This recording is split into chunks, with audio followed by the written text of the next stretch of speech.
En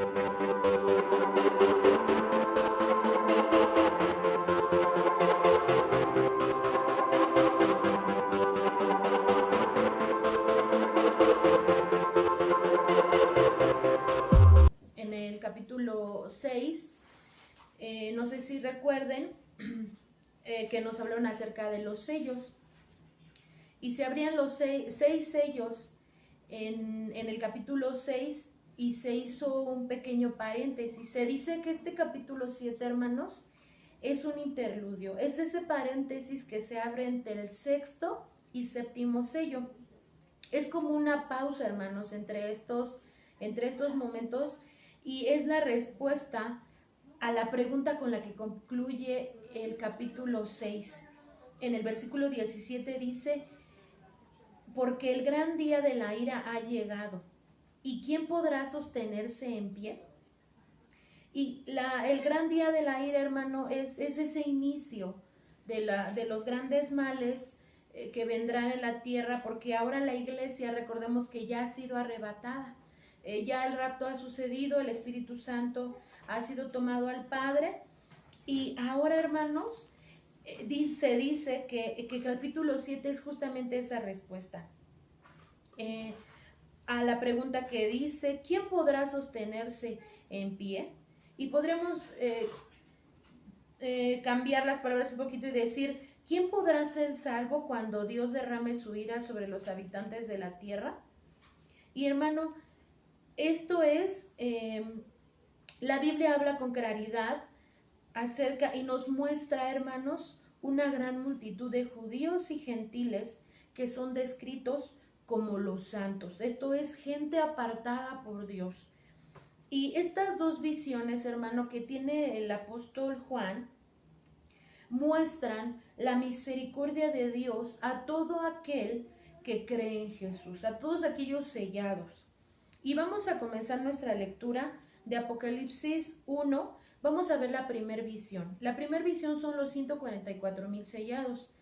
Dice el versículo 1: después de esto vi 4 ángeles en pie sobre 4 ángulos de la tierra, que detenían los 4 vientos de la tierra para que no soplase viento alguno sobre la tierra, ni sobre el mar, ni sobre ningún árbol.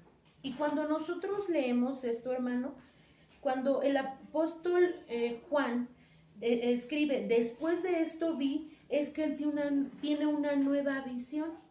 Los 6 sellos que vemos en el capítulo 6 ha acabado esa visión. Entonces ahora viene una nueva, que son los 144,000, y dice que él ve a 4 ángeles. Dice que él los ve en los 4 ángulos de la tierra. ¿Qué quiere decir esto? Que estos ángeles, hermano, están en los 4 puntos cardinales. Y la tarea de estos ángeles, hermano, bien nos lo dice las escrituras, es detener los vientos. Y podríamos decir: ¿cómo detener los vientos? ¿O qué significa detener los vientos?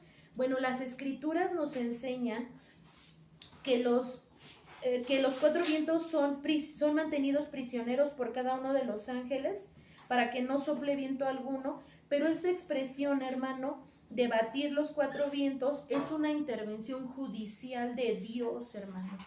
Si nosotros hiciéramos una investigación de qué son los 4 vientos, batir los 4 vientos es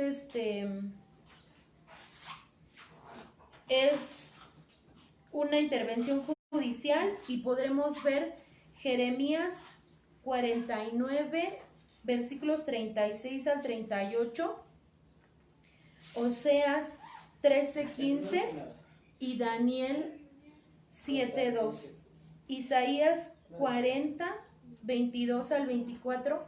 Si ustedes tienen oportunidad, pueden leerlos en casa, hermanos, y nos hablan acerca de que Dios describe batir los vientos como un juicio a la tierra. Y entonces, ¿qué quiere decir que los ángeles detienen los vientos? Es que los ángeles están deteniendo el juicio de Dios.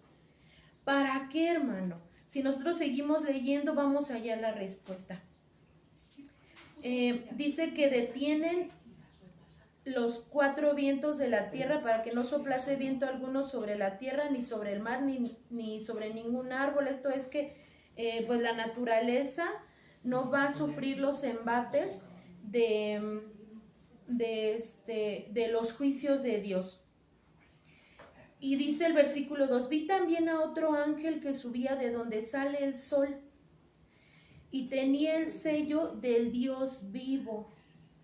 Y clamó a gran voz a los 4 ángeles a quienes se les había dado el poder de hacer daño a la tierra y al mar.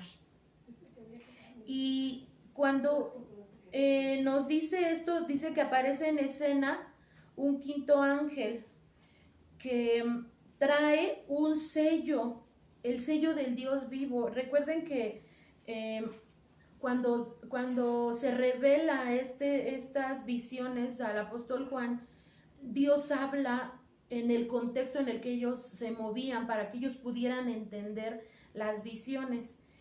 Y podríamos hoy nosotros interpretar ese sello como una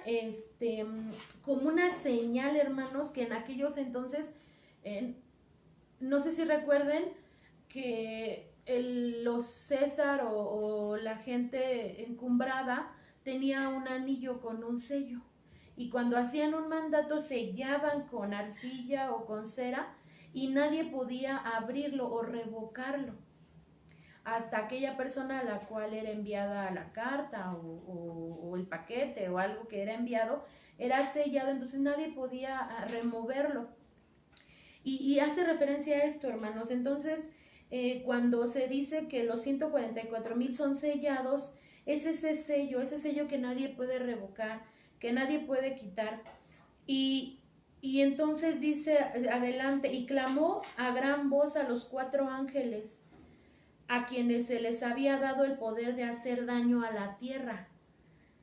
Esos 4 ángeles que habíamos hablado, a la tierra y al mar, diciendo, no hagáis daño a la tierra, ni al mar, ni a los árboles, hasta que hayamos sellado en sus frentes a los siervos de nuestro Dios.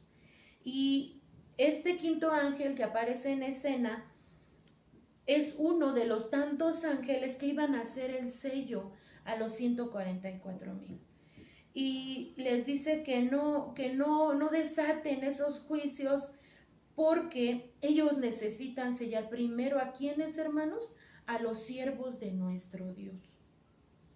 Y relata el apóstol Juan y dice, y oí el número de los sellados, 144,000 sellados.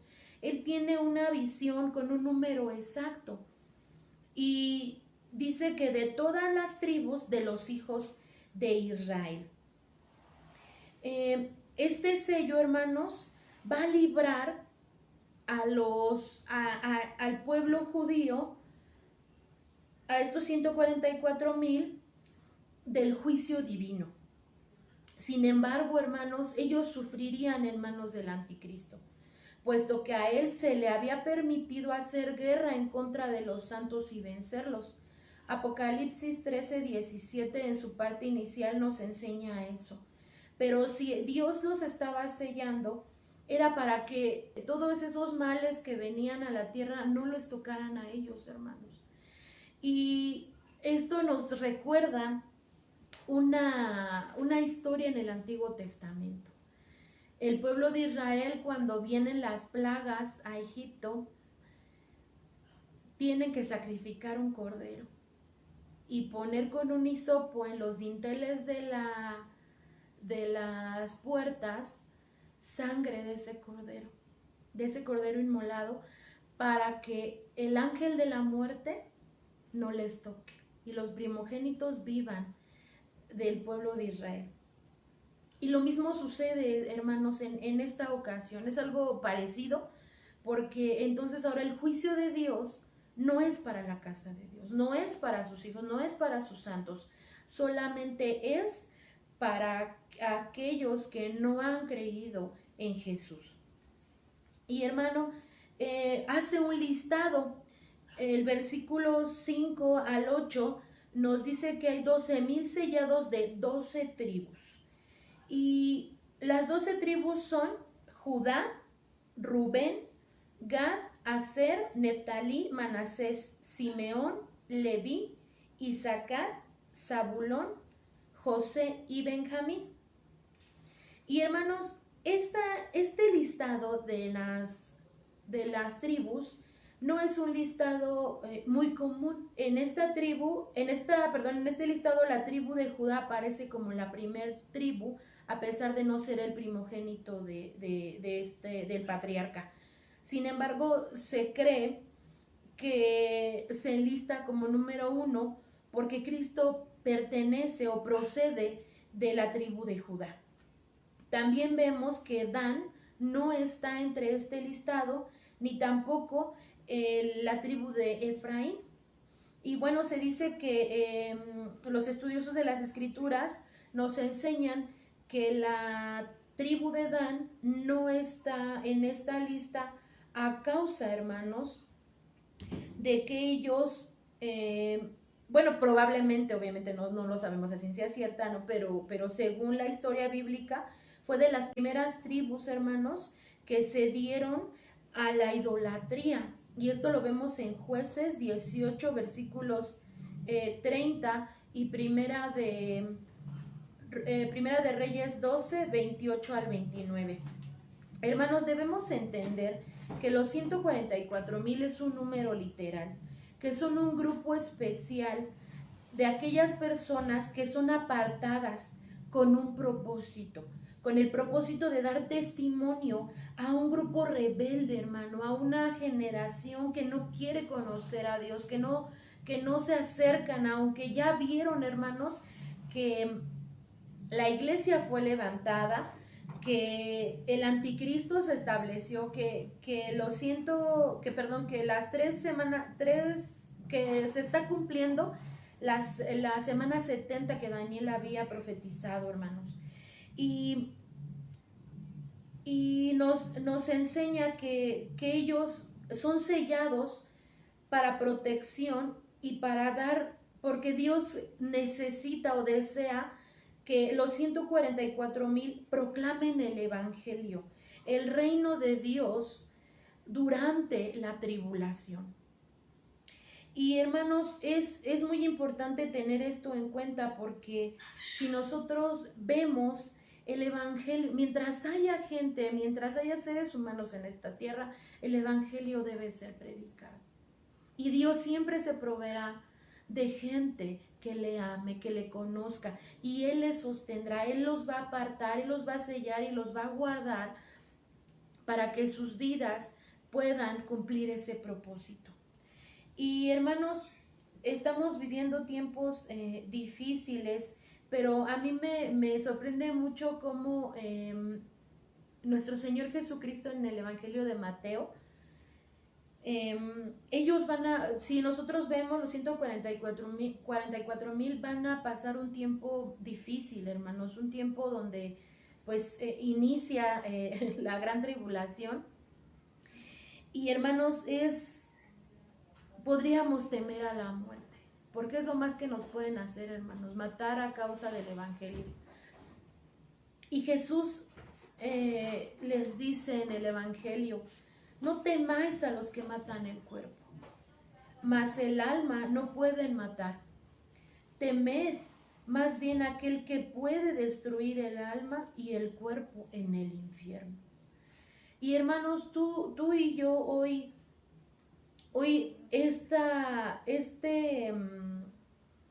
partes escriturales, hermano, deben llevarnos a estar confiados, a tener fe, a tener esperanza, a poder entender que Dios siempre va a tener cuidado. Y vamos a la siguiente parte, hermanos. La primera parte que vimos, los 144,000, un número literal de 12,000 personas, de 12,000 judíos por cada tribu. Hay un listado específico que se da. Y bueno, es importante que nosotros conozcamos eso. Los 144,000 hermanos, pues no es iglesia, no es gentiles, no. Esto compete netamente al pueblo de Israel. Y la siguiente visión, hermanos, que tiene el apóstol Juan y se registra en el capítulo 7, le titulan La multitud vestida de ropas blancas. Estos son los redimidos de la tribulación y abarca del versículo 9 al versículo 17. Y hermanos, cuando nosotros empezamos a hacer una lectura nuevamente, el apóstol Juan inicia nuevamente con estas palabras: después de esto miré. Iniciaba el 7:1, después de esto vi, y ahora nos dice que es una nueva visión que él ve de los redimidos, de la gente que ha sido limpiada durante la gran tribulación. Los 144,000 son sellados en el inicio, hermano. Los 144,000 se dan en la tierra, son dos escenarios totalmente distintos. Los 144,000 están vivos, están en la tierra, y son gente que aún les espera una larga travesía en esta tierra. Sin embargo, la segunda visión se da desde los cielos, hermano. Ahora él mira y dice el versículo 9: después de esto miré, y he aquí una gran multitud, la cual nadie podía contar, de todas las naciones, tribus, pueblos, lenguas, que estaban delante del trono y de la presencia del Cordero, vestidos de ropas blancas y con palmas en las manos. Y hermano, cuando nosotros leemos esto, es hermoso, porque el sacrificio de Jesús sigue vigente, hermanos, en estos tiempos proféticos que la iglesia ya no está, pero aún hay gente que sigue siendo salvada, hermanos. El sacrificio de Jesús sigue siendo real para ellos, aún estando en un tiempo de juicio. Y dice el versículo que estaban vestidos, hermanos. Cuando nosotros estudiamos la palabra vestidos, hermano, es un participio perfecto. Esto significa que la acción está completada, hermanos. Es un verbo en voz pasiva. Esto es que el sujeto, hermano, recibe la acción. Que ellos los vistieron, están vestidos con ropas, hermanos, blancas. ¿Y qué nos dice esta descripción? Que ellos están vestidos en victoria y en justicia, a través, hermano, de la muerte de nuestro Señor Jesucristo. Y dice, y con palmas en las manos. Esto simboliza ese gozo, esa alegría, ese tiempo ya de alegría, de fiesta, de paz, que ya no hay un tiempo de tribulación en ellos. Ellos ya han salido de ese tiempo tan dificultoso. Y hermanos, el versículo, seguimos adelante, y dice, y claman a gran voz diciendo, la salvación pertenece a nuestro Dios que está sentado en el trono. Les dice, la salvación pertenece a nuestro Dios que está sentado en el trono y al Cordero. Y dice, y todos los ángeles, hermano, imagínate el escenario. Y todos los ángeles, en el versículo 11, y todos los ángeles estaban en pie delante del trono, toda la corte celestial, hermanos. Y los ancianos y los 4 seres vivientes se postraron sobre sus rostros, hermano, delante del trono, y adoraron a Dios, diciendo amén. O sea, afirmando lo que esa gran multitud decía. Y añaden, hermano, palabras tan lindas para adorar a nuestro Dios: la bendición y la gloria y la sabiduría y la acción de gracias y la honra y el poder y la fortaleza sean a nuestro Dios por los siglos de... Y hermano, estas palabras, estos versículos tan bonitos, yo digo, ¿cómo hay una expresión del alma, hermanos, que sale del corazón, de gratitud, que solamente podemos darle a Dios, hermanos? O sea, cómo la experiencia que ellos han tenido con Jesús les lleva a volcarse en esa adoración tan preciosa. Y hermanos, estas palabras son un reconocimiento a la obra de Jesús en sus vidas, a que solo el poder, a que solo la fortaleza son de nuestro Dios, por los siglos de los siglos, hermanos. Y dice el versículo 13, entonces uno de los ancianos habló diciéndome, estos que están vestidos de ropas blancas, ¿quiénes son? ¿Y de dónde han venido?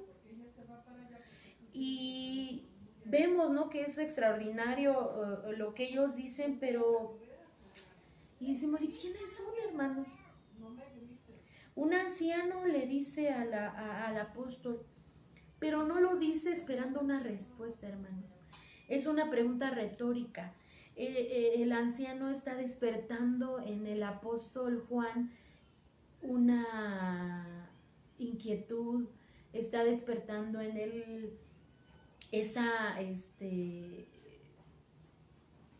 inquietud para que él pueda responderle también quiénes son.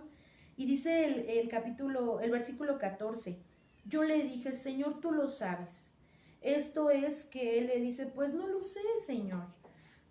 Y él me dijo, estos son los que han salido de la gran tribulación y han lavado sus ropas y las han emblanquecido en la sangre del Cordero. Ellos son las personas, ellos son tal vez aquellos hermanos que los 144,000 les predicaron. Es probable que eso haya sucedido porque vemos el escenario de los 144,000 al inicio, hermanos, del tiempo de los juicios de Dios, de los 7 sellos. Pero esta gran multitud, hermano, es la que ya está saliendo de la gran tribulación, aquella gran tribulación que se profetiza por boca de Daniel en el capítulo 9 y que también es escrita en Mateo 24:21, hermanos, y que Apocalipsis 3:10 también nos enseña, hermanos. La gran tribulación es el cumplimiento de la 70ª semana que Daniel nos ha enseñado, como lo veíamos en el capítulo 9, versículos 27. Esta gran multitud, hermanos, es librada de los acontecimientos peores, hermanos, porque, bueno, recordemos el mes pasado tuvimos la lectura de Apocalipsis y en los capítulos posteriores, hermanos, vienen tiempos aún más difíciles. En el capítulo 13 habla de un juicio muy fuerte a la tierra, hermanos. Entonces ellos ya han sido sacados de la gran tribulación, ellos ya han sido tomadas sus vidas y entonces ahora ellos están en los cielos. Y el versículo 15 nos dice, por esto están delante del trono de Dios, porque ya han salido de la gran tribulación. Están delante del trono de Dios y les sirven día y noche en su templo. Y el que está sentado sobre el trono extenderá su tabernáculo sobre ellos. Siempre que hablamos del cielo, hermanos, se tiene la idea de que, pues bueno, vamos a descansar de nuestros quehaceres, de nuestras obras en esta tierra, y hay un listado, ¿no?, de todo lo que va a suceder en el cielo. Y entonces, hermano, podemos entender que lo que hacemos en esta tierra solo es un propedéutico, hermanos. Solo es una preparación para lo que nos espera en el cielo, hermanos. Y no es que vayamos a trabajar como tal, hermanos, sino que dice aquí, les sirven de día y de noche. Cuando nosotros estudiamos el servicio, hermanos, es un servicio sacerdotal, un servicio de adoración espiritual. Y ahora, hermanos, dice aquí, por esto están delante del trono de Dios y les sirven día y noche en su templo. Y el que está sentado sobre el trono extenderá su tabernáculo sobre ellos. Y hermanos, aquí dice día y de noche en su templo. Y nosotros conocemos los templos como los edificios, como los lugares a donde se ofician ciertos servicios, ciertas cuestiones religiosas. Pero cuando Apocalipsis se refiere al templo, hermanos, en este aspecto, justo en este versículo, está haciendo alusión al cielo. En el cielo, hermanos, ya no habrá un edificio, sino el cielo es el templo de Dios. Ahora toda esa extensión, hermanos, será el templo de Dios. Y el que está sentado sobre el trono extenderá su tabernáculo sobre ellos. Y yo listaba, ¿no? Decía, estos redimidos, esta gente que ha salido de la gran tribulación, va a tener 7 privilegios, hermanos. Y yo hacía una lista, ¿no? Porque yo decía, lo que hoy vivimos no se compara, de verdad no se compara con los juicios que vienen de parte de Dios. Dice la palabra que principio de males, tal vez estamos viviendo esos principios de males, hermanos, principios de dolores, pero como bien lo dice, no principio, hermanos. No estamos y ni viviremos, a Dios gracias, que ni viviremos esos tiempos porque seremos arrebatados nosotros antes, hermanos. Y ¿cuáles son esos privilegios? Si nosotros leemos del versículos 15 al 17, vamos a verlos. El primero de ellos es que estarán delante del trono de Dios. Esto es un hermoso privilegio, hermanos. Dice que le van a servir día y noche en su templo. El siguiente es que ya no tendrán hambre ni sed. Probablemente, hermanos, a causa de la persecución, ellos vivieron hambres. Ellos pasaron hambres y sed y tal vez ellos no les querían vender alimento. Ellos no se dejaron sellar por la marca de la bestia. Y ellos han pasado ese tiempo, pero ya no, hermanos, ya no, en el cielo esto ya no tendrá cabida. Dice, ya no tendrán hambre ni sed. Y el sol no caerá más sobre ellos.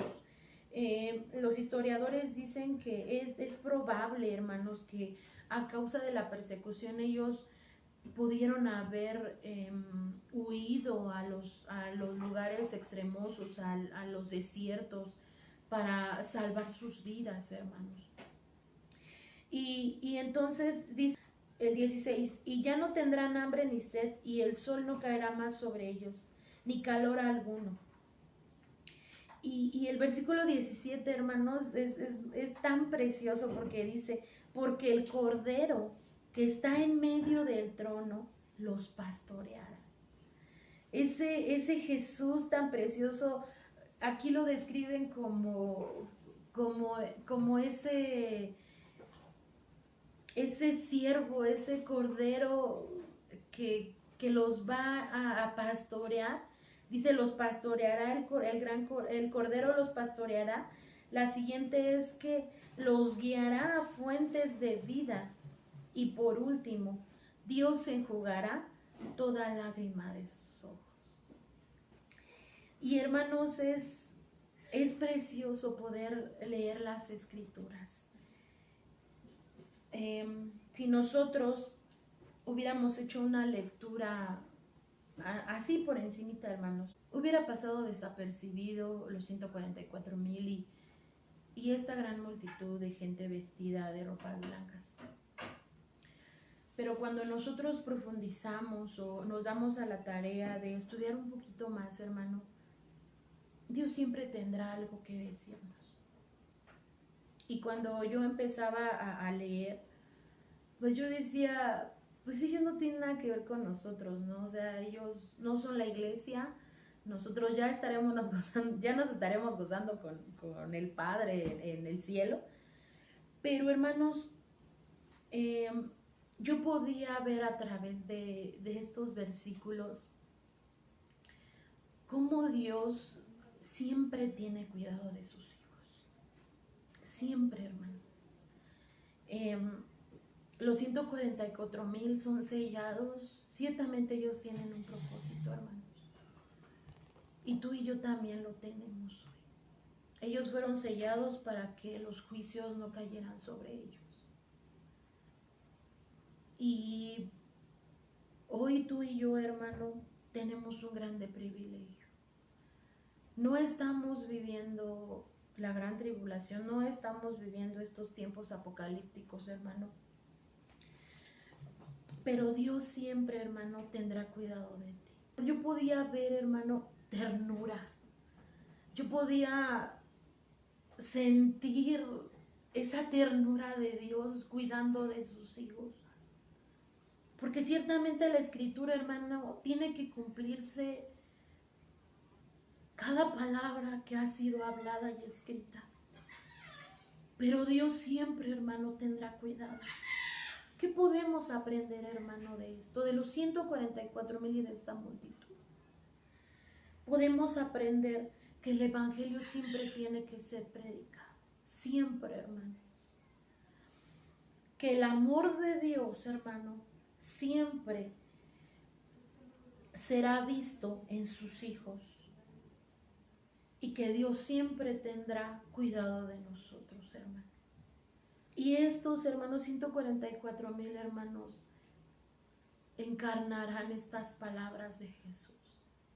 No temerán a aquellos que persiguen su vida, porque ellos a causa del evangelio morirán seguramente.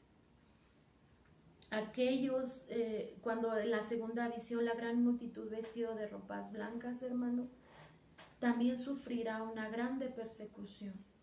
Sufrirán muchos, aún más que los 144,000. Y ellos, hermano, estas palabras de Jesús van a quedarse aún en esta tierra perpetradas para que ellos puedan tener un aliciente, un motivo de seguir adelante. Y hermano, hoy tú y yo tenemos una hermosa oportunidad. No estamos en tiempos favorecedores, yo lo sé, hermano, pero tampoco vivimos tiempos con tanta tragedia. Y yo quisiera que esta enseñanza te lleve a reflexionar, hermano, la manera en que estamos viendo a Dios y la manera en que estamos viviendo. ¿A quién estamos temiendo? Y si estamos teniendo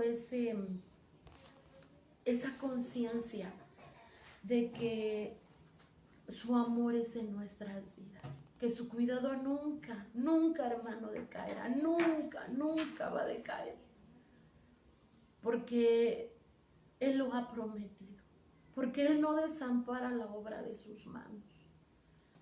Es un tiempo de reflexión, es un tiempo en el que debemos, hermano, predicar el evangelio, compartirle a la gente, hermano. La gente está muy necesitada. Si tú y yo sufrimos temor, que tenemos a Dios, que tenemos una esperanza viva, la gente que no lo tiene es aún peor. Debemos de disfrutar el amor de Dios y debemos de disfrutar su cuidado. Y hermanos, yo quisiera que oráramos, que diéramos gracias a Dios porque Él ha sido bueno. Porque estos 144,000 y esta gran multitud nos enseñan algo. Yo, como les comento, yo podía ver ese amor tan precioso. Y al ver ese amor, hermanos, no podemos quedarnos callados. No podemos mantenernos impávidos delante de su presencia sin decir gracias. Sin decir es verdad, tú tienes cuidado de mí. Tú no me desampararás. Y hermanos, aparte de eso, tenemos la ayuda del Espíritu Santo.